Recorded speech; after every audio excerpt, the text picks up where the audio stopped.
Masa, masa. Mahal. Asa mai pun masa.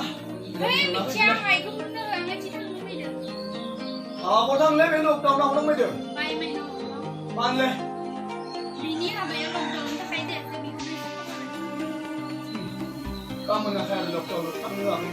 Dia mana Malay, bini lockdown ni dah. Man dah apa dah men sana. Ni. Sone mai sone. Ada. So, lockdown mana dari China? Nasa. Nah. Ini manusia Cina dari China. Dia mana? Dia so cara semua dong kamu deh. Ayo tahu ni. Gezer sini kaya kerja kayu ni. Sini kerja apa sabun jah kayu ni jual. Gua yang mask kan ni deh. Ada kita ni bilang dulu di China, bilang kita. Ini sangat malam tinggal di mana je? Jual. Dan mana ya? Badi Sahary mana ni malam ini? Sarap buku muda deh. Dan Itali di Hadera ini masih di Belanda sorang. Coba, ini muda. Karena aja orang kanan coba. Lockdown itu ini mana ni gua? Sorang aja tu mana lockdown ini coba. Mau kamu kaya ni coba. Mau tu apa kamu dia? Coba na, kalau sorang ni, kana ni yang tu mana ni deh? Mask kan coba. Saya tahu karena lupa, cuy. Cuma mereka jami tak ada orang ini posto hamil sortan di Manchester, nas bayu pula. Oh, sal posto kalam de doktor pula.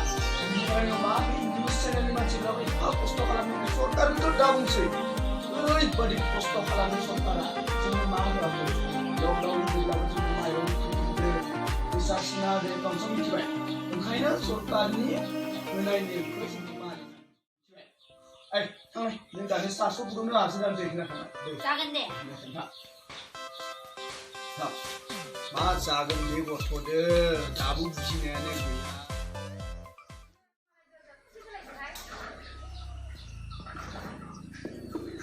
Sirina, Sirina, kau mana sih kau kontak? Mana jadi mula aku mana?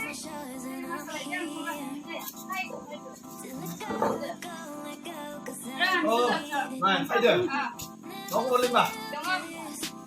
Purni berapa di mbak? Terah, samnya puri terah lockdown ni ber. Tiada hamil, puri terah. Nomor dah. Sini tengah. Bapak boleh mbak? Ini malam adilin mana sini? Purni ya saya kan. Karena boleh. Samnya sini orang ni pada buat apa je? Kami raja dah boleh. Pasal nomor ni lagi bulan ni. Kami apa ya? Mani nomor dah. Mama. Ah. Sama itu nama. Nama boleh tak sini? Hai lega.